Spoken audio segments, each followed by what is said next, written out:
Hello students. तो हमारे कल की वीडियो में हमने इंटरेस्ट ऑन कैपिटल जो एडजस्टमेंट्स एडिशनल इंफॉर्मेशन का पॉइंट नंबर 10 में से part 1 that is interest on capital cover up कर लिया था। आज हम पॉइंट 10 को कंटिन्यू करेंगे। अभी नेक्स्ट हमारा है इंटरेस्ट ऑन ड्राइंग्स। इसकी डीप स्टडी हमने मेरे प्रीवियस वीडियो लेक्चर्स में मैंने दी है। जब हमने इलस्ट्रेशन सॉल्व किए थे तो वहाँ पे मैंने डिटेल में विथ वैल्यूज मैंने दिखाया था, कैलकुलेशंस के साथ दिखाया था कि यहाँ कैसे इसके एडजस्टमेंट्स होते, राइट। तो यहाँ पे अभी इंटरेस्ट ऑन ड्राइंग्स आपका पार्ट 2 पॉइंट 10 का पार्ट 2 है इंटरेस्ट ऑन ड्राइंग्स, ठीक है। इंटरेस्ट ऑन ड्राइंग्स पे शो टू द क्या दो एडजस्टमेंट के दो इफेक्ट क्या होंगे इस एडजस्टमेंट के। एक तो आप इसको शो करोगे कहाँ पे, डेबिट साइड। कहाँ शो करोगे आप इसको, एक मिनट में एडजस्ट कर लेती हूँ, जरा माउस नहीं वर्क कर रहा है। हाँ, एक आप इसको शो करोगे डेबिट साइड। कहाँ पे इसको शो करना है हमको, डेबिट साइड में। डेबिट साइड किसके डेबिट साइड में, तो कैपिटल अकाउंट और करंट अकाउंट। अभी यहाँ पे मैं फिर से रिपीट कर देती हूँ, ओनली कैपिटल अकाउंट हम कब बनाते हैं, जब हमको फ्लक्चुएटिंग कैपिटल मेथड पूछा है। कब बनाते हैं, जब फ्लक्चुएटिंग कैपिटल मेथड पूछा है। और करंट अकाउंट कब बनाते हैं हम, कैपिटल के साथ बनता है करंट अकाउंट। तो करंट अकाउंट जब आपको बोला है कि फिक्स्ड कैपिटल मेथड फॉलो करो, कौन सा मेथड फॉलो करो, फिक्स्ड कैपिटल मेथड, तो उस केस में आप partners capital and current account दोनों बनाते हो। तो अगर आपने कैपिटल एंड करंट दोनों बनाया, फिक्स्ड मेथड यूज किया, तो आप करंट अकाउंट में इंटरेस्ट ऑन ड्राइंग्स की एंट्री डेबिट साइड में शो करोगे। और अगर ज़्यादा एडजस्टमेंट्स नहीं होते हैं कैपिटल और करंट में एक्स्ट्रा, और तो फिर आप क्या कर सकते हैं, इसको हम लेस कर सकते हैं। इसको आप लेस कर सकते हो किस में से, पार्टनर्स कैपिटल और करंट में से। दोनों में से एक में ही होगा, दोनों में नहीं होगा, ठीक है। तो ये आपको बात ध्यान रखनी है। जब आप फिक्स कैपिटल मेथड फॉलो करो तो दोनों में से माइनस नहीं कर देना है, एक में से ही माइनस होगा, करंट अकाउंट में से ही फिर माइनस होगा।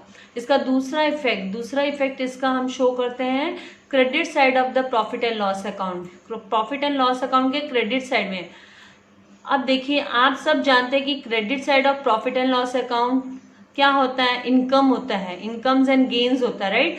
जैसे हमने नॉमिनल अकाउंट का रूल पढ़ा है ना, debit all expenses and losses and credit all incomes and gains. तो यहाँ पे ये है ना, इनकम हो रही है बिजनेस फर्म को ये इनकम हो रही है। तो हम इसको क्या करेंगे, क्रेडिट साइड में प्रॉफिट एंड लॉस अकाउंट के अंडर में शो करेंगे, ठीक है। तो इस तरीके से हमारा इंटरेस्ट ऑन ड्राइंग्स के दो इफेक्ट्स, एक इफेक्ट डेबिट साइड और दूसरा इफेक्ट क्रेडिट। तो हर एक एडजस्टमेंट में एक डेबिट और एक क्रेडिट का इफेक्ट दिखाई देगा, ठीक है। अभी आते हैं पार्ट थर्ड 10th एडजस्टमेंट का पार्ट थर्ड है interest on loan taken. Interest on loan taken मतलब यहाँ पे फर्म ने लोन लिया। यहाँ पे किसकी बात आ रही है कि फर्म ने लोन लिया। तो किससे लोन लिया है, फर्म ने पार्टनर से लोन लिया, किसी भी पार्टनर से लोन लिया होगा या सबसे लिया होगा। हाँ, तो यहाँ पे आप क्या करोगे, इसका एक इफेक्ट आप डेबिट साइड में दिखाओगे। डेबिट साइड कहाँ पे दिखाओगे आप, प्रॉफिट एंड लॉस अकाउंट के डेबिट में इसको शो करोगे। प्रॉफिट एंड लॉस अकाउंट के डेबिट साइड में इसको शो करोगे। और उसका क्योंकि ये क्या हुआ, एक्सपेंसेस हुआ, फर्म के लिए क्या हुआ, एक तरीके से एक्सपेंस, क्योंकि फर्म को देना पड़ रहा है, राइट। फर्म ने पार्टनर से लोन लिया, अपार्ट फ्रॉम कैपिटल लोन लिया है, तो उसको देना पड़ेगा, पैसा इंटरेस्ट का देना पड़ेगा पार्टनर को, पर्टिकुलर पार्टनर को। तो उस केस में फर्म के लिए एक्सपेंसेस हो गया। और दूसरा इफेक्ट इसका क्या करेंगे, हम ऐड करेंगे। कहाँ पे ऐड करेंगे, loan taken in the balance, loan लिया है करके हम ऐड टू लोन टेकन, जहाँ पे आप लिखोगे एज लोन अकाउंट, ठीक है, लोन टेकन फ्रॉम ए। तो ये कहाँ पे होता है, लोन, फर्म ने लोन लिया है इसलिए लायबिलिटी हुई फर्म की, ये क्या हुई, लायबिलिटी हुई। फर्म इज ऑब्लिगेटेड टू पे ऑफ दिस मनी। फर्म को फ्यूचर में ये पैसा देना होगा। किसको देना होगा, जिस पर्टिकुलर बंदे से, पार्टनर से लोन लिया है, बंदे से लोन लिया है, या कोई आउटसाइडर से लोन लिया है, आउटसाइडर से लोन लिया है, तो ये फिर वहां पे उसको देना पड़ेगा। तो इस तरीके से हमारी ये 3 एंट्रीज, जो पॉइंट 10 हमारा जो इंटरेस्ट ऑन कैपिटल, फिर इंटरेस्ट ऑन ड्राइंग्स और इंटरेस्ट ऑन लोन। यहाँ पे लोन की बात है, पार्टनर्स रिलेटेड ही है कि पार्टनर से लिया है तो डेबिट करो प्रॉफिट एंड लॉस अकाउंट में एंड उसको लायबिलिटीज के अंडर में शो कर दो, ठीक है, ऐड कर दो लोन में। तो इस तरीके से 10th पॉइंट हो गया। अभी आते हैं 11th पॉइंट पे। 11th पॉइंट आपका interest on investment and on loan given. अभी यहाँ पे देखिए वर्ड ये इंटरेस्ट ऑन इन्वेस्टमेंट बोले तो किसी फर्म ने एक एफडी बना के रखी है। हम लोग सिक्योरिटी के लिए कुछ ना कुछ करते हैं, राइट, हमारे फ्यूचर कंसर्न के लिए। तो बिजनेसमैन भी करते हैं अपने फर्म के फ्यूचर कंसर्न को लेके, वो भी है ना कुछ इन्वेस्टमेंट करते हैं। तो यहाँ पे एफडी हो सकता है, शेयर मार्केट में पैसा इन्वेस्ट किया हो सकता है, मतलब कोई तो कंपनी के शेयर खरीदे हो सकते हैं। तो शेयर के केस में तो डिविडेंड आता है, लेकिन उसको इन्वेस्टमेंट पे ही आया हुआ पैसा बोलते हैं, राइट। तो इंटरेस्ट ऑन इन्वेस्टमेंट है। और फिर अगर किसी को लोन दिया है, फर्म ने लोन दिया है, राइट, फर्म ने किसी को लोन दिया है तो फर्म को पैसा मिलने वाला है, राइट। तो यहाँ पे आप क्या शो करोगे, इसको क्रेडिट साइड में इनकम हो रही है, मिल रहा है पैसा, तो प्रॉफिट एंड लॉस अकाउंट के क्रेडिट साइड में एक इफेक्ट जाएगा इसका, प्रॉफिट एंड लॉस अकाउंट के क्रेडिट साइड में, क्योंकि credit means income all gains, enter all incomes and gains credit side में हम लोग दिखाते हैं प्रॉफिट एंड लॉस के। दूसरा इफेक्ट बैलेंस शीट में कहा जाएगा एसेट्स में, क्योंकि ये फर्म के लिए क्या हो गया, एसेट हो गया ना, फर्म के लिए फायदा है तो ये एसेट्स में जाएगा। तो बैलेंस शीट के एसेट में हम इसको शो करेंगे। लोन अगर दिया है तो उसका इंटरेस्ट आपको रिसीव हो रहा है, तो वो भी आप क्रेडिट साइड में ही प्रॉफिट एंड लॉस के शो करोगे, और दूसरा इफेक्ट एसेट्स के अंडर में दिखाओगे। फिर नेक्स्ट आता है 12th एडजस्टमेंट हमारा, जिसमें दिया है insured goods destroyed by fire और एक्सीडेंट। ट्रांसपोर्टेशन में एक्सीडेंट हो जाते हैं, लोडेड का जो हमारे ट्रक्स है, राइट, लॉरीज है, उनका एक्सीडेंट हो जाता है तो कुछ गुड्स डिस्ट्रॉयड हो जाते हैं। समझो कोई टीवी बनाने वाली कंपनी है और एक्सीडेंट हो गया, तो उस टाइम पे क्या होगा, डैमेजेस हो जाएंगे टीवी वगैरह, या तो उन गुड्स को इंश्योर किया है क्या, मतलब इंश्योरेंस कंपनी से हमने इंश्योरेंस निकाल के रखी है क्या, इंश्योरेंस पॉलिसी निकाली है तो हम लोग इंश्योरेंस क्लेम कर सकते हैं, राइट। तो हमको क्लेम का अमाउंट मिल सकता है इंश्योरेंस कंपनी से। तो यहाँ पे insured goods destroyed by fire, या तो आग लग गई है, कहाँ गोडाउन में स्टोर करके रखा हुआ वहां आग लग गई है, तो उस केस में इसका एक तो ये लॉस हो गया, और ये गुड्स हमारे जल गए, खराब हो गए हैं, डैमेज हो गए, तो हम ट्रेडिंग अकाउंट में, क्योंकि ट्रेडिंग अकाउंट पूरा किससे रिलेटेड होता है, बाइंग एंड सेलिंग से। यहाँ पे हम सेल नहीं कर रहे, पर वो हमारा स्टॉक तो कम हो गया ना, स्टॉक रिड्यूस्ड हो गया, इसीलिए हम यहाँ पे देखिए हम बेचे नहीं हैं, लेकिन हमारा स्टॉक रिड्यूस्ड हो गया जलने से या फिर ट्रांसपोर्टेशन के टाइम पे एक्सीडेंट की वजह से। तो हमको है ना ट्रेडिंग अकाउंट के क्रेडिट साइड में हम ग्रॉस अमाउंट इसका दिखाएंगे, गुड्स डिस्ट्रॉयड बाय फायर या फिर गुड्स डिस्ट्रॉयड बाय एक्सीडेंट, इसकी सो क्रेडिट साइड में हम ट्रेडिंग अकाउंट के क्रेडिट साइड में हम इसकी एंट्री शो करेंगे। दूसरी एंट्री हमारी बैलेंस शीट कहाँ पे आएगी, तो यहाँ पे 3 इफेक्ट बन के आते हैं इसके, मिनिमम 2 होता है और तीसरा भी इफेक्ट इसमें आता है, इंश्योरेंस निकालते हैं तो इसका 3 इफेक्ट बन के आ रहा है। देखिए मिनिमम 2 तो इफेक्ट होता ही है, अभी इसका दूसरे इफेक्ट में 2 एंट्री है। एक तो आप क्या करोगे, बैलेंस शीट के एसेट साइड में क्लेम अमाउंट लिखोगे कि आपने कितना क्लेम किया वो आपको लिखना है, राइट। आप क्लेम अमाउंट को लिखोगे बैलेंस शीट के एसेट्स के अंडर में, क्योंकि वो आपको रिसीव हो जाने वाला है, राइट। और एक लॉस हो गया, ये क्या हो गया है, लॉस हो गया, तो amount of loss profit and loss account के डेबिट साइड में आप एज अ लॉस करके भी इसको शो करोगे कि गुड्स, इसको लिखेंगे amount loss of goods destroyed by fire या loss of goods destroyed by accident. तो इस तरीके से इसके 3 इफेक्ट आ जाएंगे, मिनिमम 2 एडजस्टमेंट के इफेक्ट होते हैं, तीसरा इफेक्ट भी इस स्पेसिफाइड हमारे इस ट्रांजेक्शन में, थर्ड इफेक्ट भी इसका दिखाई दे रहा है कि एक तो स्टॉक कम हो गया, इसलिए ट्रेडिंग अकाउंट में आप दिखाओगे कि वहां से निकल गया स्टॉक कम हो गया, रिड्यूस हो गया। दूसरा आप क्लेम करोगे इंश्योरेंस कंपनी से, इसलिए क्लेम अमाउंट जितना मिला आपको, अभी जरूरी नहीं है कि आपका एग्जाम्पल देती हूँ 10,000 का गुड्स डैमेज हो गया है तो आपको पूरा का पूरा 10,000 कंपनी इंश्योरेंस कंपनी देगी, कोई जरूरी नहीं है। अगर कंपनी 8,000 दे रही है तो आप 8,000 है ना कहाँ दिखाओगे, 8,000 आप दिखाओगे बैलेंस शीट के एसेट साइड में। अब यहाँ पे आप लॉस कितने का दिखाओगे, अमाउंट ऑफ लॉस कितने का, वो आपका गुड्स 10,000 का था। ये मैं आपको वापस से है ना जब मेरा नेक्स्ट वीडियो अपलोड करूंगी एडजस्टमेंट्स खत्म होने के बाद में विथ एग्जाम्पल मैं ये आपको वापस से दिखाऊंगी एंट्री। तो यहाँ पे 10,000 के गुड्स जल गए थे, इंश्योरेंस कंपनी से क्लेम करने के लिए गया बंदा, ठीक है, तो इंश्योरेंस कंपनी ने खाली 8,000 का क्लियर किया कि ठीक है हम 8,000 का क्लेम देंगे। तो बीच में जो 10 और 8 के बीच में जो डिफरेंस आ जाता है, 10 का गुड्स था और 8 का ही क्लेम मिल रहा है, तो 2,000 जो लॉस का अमाउंट है वो हम प्रॉफिट एंड लॉस अकाउंट के डेबिट साइड में दिखाएंगे। तो इस तरीके से थर्ड एंट्री इसमें बनती है, ठीक है।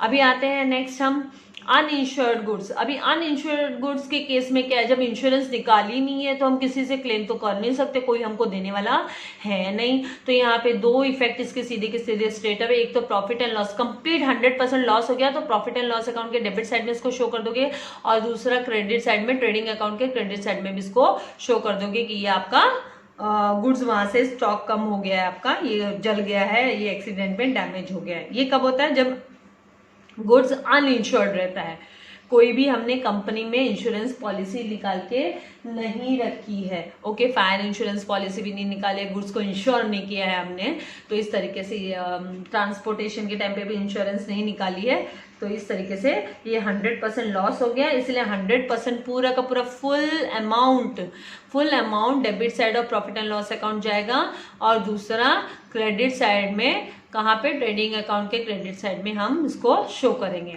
नाउ नेक्स्ट हम आते हैं 13, हमारा 13 जो एडजस्टमेंट है, गुड्स स्टोलन, गुड्स चोरी हो गए, गोडाउन में से चोरी हो गए या ट्रांसपोर्टेशन के टाइम पे चोरी हो गए, ठीक है, तो ये पूरा का पूरा लॉस हो गया, तो इसको हम प्रॉफिट एंड लॉस अकाउंट के डेबिट साइड में दिखाएंगे, और दूसरा इफेक्ट इसका दिखाएंगे credit side of trading account, ठीक है।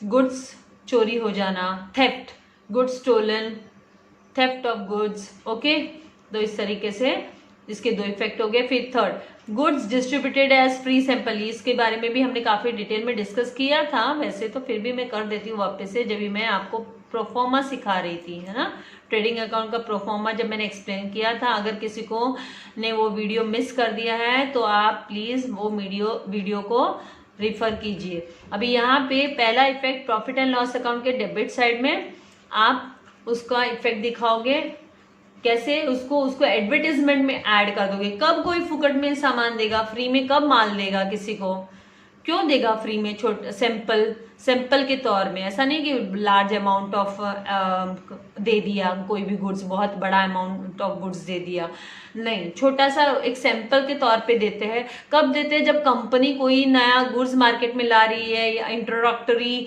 वो सैंपल्स बांट रही है कि नया आ रहा है, तो भाई लोगों को टेस्ट पता नहीं है, तो चलो उन्होंने जस्ट टेस्ट कराने के लिए सैंपल्स फ्री दे दिए, हाँ, तो ये एक तरीके का एडवर्टीजमेंट हो गया। कंपनी की पॉलिसी है ना कि कंपनी है ना एडवर्टीजमेंट कर रही है, कस्टमर्स को फ्री में टेस्ट करने दे रही है, मसाला हो, जूसेस हो, ये कहीं ना कभी तो आपको ऐसा फ्री चीज मिली होगी, राइट, या कोई शैम्पू के साथ में आपको कंडीशनर मिल गया, या कोई नई सोप मिल गई, कंपनी ने कहीं नया निकाला है प्रोडक्ट, तो इस तरीके से ये कंपनी ने क्या किया, एडवर्टीजमेंट किया है, कंपनी ने क्या किया, एडवर्टीजमेंट, इसलिए प्रॉफिट एंड लॉस अकाउंट में एडवर्टीजमेंट के अंडर में इसको ऐड करोगे। और ये कंपनी का स्टॉक कम हो रहा है, हमको पता है, रिड्यूस हो रहा है ना, जब फ्री में बांट रहे हैं तो रिड्यूस तो हो रहा है ना, तो आपको इसका इफेक्ट, हम लोग स्टॉक्स का, गुड्स का इफेक्ट कहाँ पे दिखाते हैं, ट्रेडिंग अकाउंट में दिखाते हैं। यहाँ पे हम गुड्स का इफेक्ट कहाँ दिखाते हैं, ट्रेडिंग अकाउंट में दिखाते हैं, तो यहाँ पे हम credit side of trading account भी इसको by goods distributed as free sample करके हम मेंशन करेंगे, ठीक है। अभी नेक्स्ट 15th एंट्री हमारी, goods withdrawn by partners for personal use. फिर से ये बात आ गई, आपको तो पता है अच्छे से, पर्सनल यूज के लिए विड्रॉल किया है तो ड्राइंग्स है, राइट, तो ड्राइंग्स का इफेक्ट क्या होता है, एक तो गुड्स लेके गए ना, सामान स्टॉक कम हुआ है, तो आपका एक इफेक्ट तो क्या होगा, क्रेडिट साइड के अकाउंट में आप दिखाओगे, क्रेडिट साइड में दिखाओगे, ट्रेडिंग के अकाउंट में, credit side of the trading account आप इसको शो करोगे, ठीक है। या फिर क्या करते हैं हम लोग, कभी कभी डिडक्ट कर देते हैं परचेसेस में से, क्या करते हैं, और डिडक्ट फ्रॉम द परचेसेस, जो परचेसेस है उसमें से हम इसको कम कर देते हैं कि परचेस किए हुए माल में से इतना माल कम हो गया है, ठीक है। तो इस तरीके से ये इसका इफेक्ट होता है। और दूसरा इफेक्ट ये इसका कहाँ होगा, पार्टनर्स लेके गए ना, तो पार्टनर्स के कैपिटल नहीं तो करंट अकाउंट में, पार्टनर्स के कैपिटल नहीं तो करंट अकाउंट में डेबिट साइड में हम शो करेंगे टू ड्रॉइंग्स करके, TO2, हाँ, डेबिट साइड में, जो आपके लेफ्ट हैंड साइड में आप जब लेजर बनाते हो तो आपका left hand side debit side होता है एंड राइट हैंड साइड आपका क्रेडिट साइड होता है। तो आप डेबिट साइड में 2 ड्राइंग्स करके इसको मेंशन करोगे। नाउ नेक्स्ट आते हैं 16th पे। नेक्स्ट हमारा है 16th। तो 16th पे अनरिकॉर्डेड परचेसेस। अनरिकॉर्डेड हमारी इस पे भी पहले भी बात हुई कि गलती से हम लोग रिकॉर्ड करना भूल गए परचेसेस को, अनरिकॉर्डेड है। तो इसका सीधी सी बात है परचेसेस है तो ऐड टू परचेसेस स्पेसिफाइड है ना, add to purchases on purchases हम कहाँ मेंशन करते हैं, हमने ट्रेडिंग अकाउंट का परफॉर्मा स्टडी किया है, अगर आपको याद नहीं है तो फिर से उसको रिफर करना। तो हम परचेसेस को 2 परचेसेस करके ट्रेडिंग अकाउंट के डेबिट साइड में लिखते हैं, राइट। तो हम 2 परचेसेस जहाँ पे लिखा है वहां पे ऐड कर देंगे अनरिकॉर्डेड परचेसेस करके, ऐड अनरिकॉर्डेड परचेस। और इसका दूसरा इफेक्ट, ये माल हमने उधार में खरीदा है, यहाँ पे कैश की बात नहीं आती जनरली, तो यहाँ पे हमने उधार में खरीदा हुआ है तो हम इसको दूसरा इफेक्ट कहाँ पे दिखाएंगे, हमारी लायबिलिटीज इंक्रीज हो गई, हमको ये पैसा देना तो पड़ेगा ना, हमने एक बार मिस कर दी है, एंट्री रिकॉर्ड करना मिस कर दिया तो मतलब क्रेडिटर्स भी हमारा कम दिखाई दे रहा है, राइट। तो जाके क्रेडिटर्स में भी इसको ऐड करेंगे लायबिलिटीज के अंडर में। तो इस तरीके से एक डेबिट इफेक्ट हुआ और एक क्रेडिट इफेक्ट हो गया। ये देखो, ये डेबिट और ये बैलेंस शीट में लायबिलिटी मतलब क्रेडिट के अमाउंट्स होते हैं, सारे क्रेडिट इफेक्ट वाले होते हैं, ठीक है। तो इस तरीके से 2 एंट्री हो गई। सेम वे में अनरिकॉर्डेड सेल्स, हमने सेल तो कर दिया लेकिन हम गलती से माल का एंट्री करना भूल गए कि हमने बेचा है करके, राइट। तो इसके 2 इफेक्ट क्या होते हैं, एक तो आप सेल्स है ना सेल करते हो, राइट। तो सेल्स किससे रिलेटेड होता है, डेटा से रिलेटेड होता है, मतलब आपको ये पैसा मिलने वाला है ना फ्यूचर में, आप तो भूल गए एंट्री करना। अगर मान लो 10,000 के सेल्स का आपने रिकॉर्डिंग नहीं किया तो 10,000 का डेटर्स कम दिख रहा है आपको, राइट। तो आप क्या करोगे डेटर्स में, क्योंकि मिलेगा आपको ये पैसा, तो डेटर्स में जाके क्या करोगे, ऐड करोगे अनरिकॉर्डेड सेल्स करके। और डेटर्स हम कहाँ पे शो करते हैं, assets side of balance sheet में इसको डेटर्स को हम शो करते हैं। और इसका दूसरा इफेक्ट कहाँ दिखाएंगे हम, क्रेडिट साइड में, ट्रेडिंग अकाउंट के क्रेडिट साइड में, बेचा है माल बेचते हैं तो हम बाय सेल्स करके लिखते हैं, राइट। बेचा है तो हम बाय सेल्स करके लिखते हैं, तो सेल्स के अंडर में जाके credit side of trading account के सेल्स के अंडर में जाके हम इसको क्या कर देंगे, ऐड कर देंगे।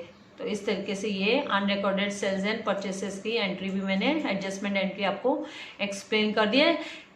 ज़्यादा टेंशन लेने की जरूरत नहीं है, जैसे जैसे आप प्रैक्टिकल सम सॉल्व करोगे आप एकदम परफेक्ट होते जाओगे, no need to take tension. ये तो मुझे थियरी पार्ट एक्सप्लेन करना है इसीलिए मैं कर रही हूँ। इट इज़ गुड बिकॉज कभी कभी हमको ऑब्जेक्टिव्स में फिल इन द ब्लैंक्स है जो MCQs आते हैं, ट्रू एंड फॉल्स आते हैं, तो उसमें हेल्प हो जाती है काफ़ी अच्छे से, राइट।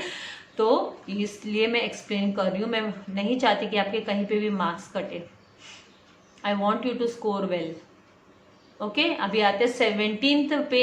यहाँ पे capital expenditure included in revenue expenditure, इसकी भी बात हुई है कि अगर कोई गलती से दूसरी जगह पे रिकॉर्ड हो गया है तो पहले तो जहाँ पे गलती से रिकॉर्ड हुआ वहां से हमको उसको हटा देना है और फिर जहाँ रिकॉर्ड करना चाहिए था एक्चुअल में वहां जाके ऐड करना है। एक इन जनरल आपको एक बात तो ये ध्यान रखनी है इससे रिलेटेड।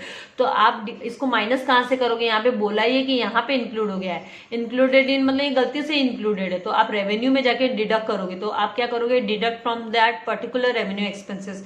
कोई भी जो पर्टिकुलर रेवेन्यू एक्सपेंसेस दिया हुआ है, आपका खर्चा जो हुआ है, मान लो ऑफिस एक्सपेंसेस है, ठीक है, तो आप है ना उसको ऑफिस एक्सपेंसेस में आपने ऐड कर दिया फर्नीचर परचेस्ड का, तो आप क्या करोगे, यहाँ पे से रेवेन्यू एक्सपेंसेस में से उसको माइनस करोगे। और रेवेन्यू एक्सपेंसेस हम कहाँ लिखते हैं, debit side of the trading account, नहीं तो प्रॉफिट एंड लॉस अकाउंट में लिखते हैं, ठीक है। तो ऑफिस एक्सपेंसेस की बात है तो ऑफिस एक्सपेंसेस तो प्रॉफिट एंड लॉस अकाउंट में ही आता है। अगर मैं वेजेस की बात बोलती तो वेजेस आपका ट्रेडिंग अकाउंट में आता, ठीक है। तो इस तरीके से आप डिडक्ट करोगे। और दूसरा इफेक्ट इसका ऐड करोगे कहाँ पे, तो पर्टिकुलर एसेट। मान लो मैंने फर्नीचर की बात की ना आपसे कि फर्नीचर खरीदा और गलती से ऑफिस एक्सपेंसेस में ऐड कर दिया था, रेवेन्यू एक्सपेंसेस है वो। ऑफिस एक्सपेंसेस क्या है, यहाँ पे आपको याद रखना पड़ेगा कि ये कौन से टाइप के एक्सपेंसेस है। प्रॉफिट एंड लॉस अकाउंट में सारे के सारे रेवेन्यू एक्सपेंसेस ही आते हैं, ठीक है। जितने भी रेवेन्यू एक्सपेंसेस है वो प्रॉफिट एंड लॉस में इसकी एंट्री आती है। तो वहां से माइनस किया हमने प्रॉफिट एंड लॉस से, और फिर हमने दूसरा इफेक्ट उसका ऐड कर दिया, एसेट्स के अंडर में ऐड कर दिया, उसको फर्नीचर के अंडर में ऐड कर दिया। तो इस तरीके से इसकी एंट्री आएगी। फिर नेक्स्ट वाइजे वर्सा, मतलब रेवेन्यू एक्सपेंडिचर है उसको इंक्लूड कर दिया कैपिटल एक्सपेंडिचर में। यहाँ पे क्या बोला है, revenue expenditure included in capital expenditure. तो आपको क्या करना है, पहले तो जो अमाउंट आपका गलती से रिकॉर्ड नहीं हुआ रेवेन्यू एक्सपेंस में, इसीलिए उसको आप add to that particular revenue expenditure में उसको पहले तो ऐड कर लो। ये कहाँ पे होगा? प्रॉफिट एंड लॉस या ट्रेडिंग अकाउंट में होगा, राइट। और उसका दूसरा इफेक्ट आपको क्या करना है, जिस गलती से आपने मान लो लैंड एंड बिल्डिंग में ऐड किया हुआ है, नाम देंगे आपको land and building, added under the land and building, तो आप वहां लैंड एंड बिल्डिंग से उसको माइनस कर दोगे। समझो रेंट की बात होगी कि रेंट, हाँ, rent included in land and building, under land and building, तो आप वहां से लैंड एंड बिल्डिंग के वहां से डिडक्ट करोगे और इसको ऐड कहाँ करोगे? आप ऐड करोगे इसको पर्टिकुलर जो हमारी रेवेन्यू एक्सपेंडिचर है उसके अंडर में।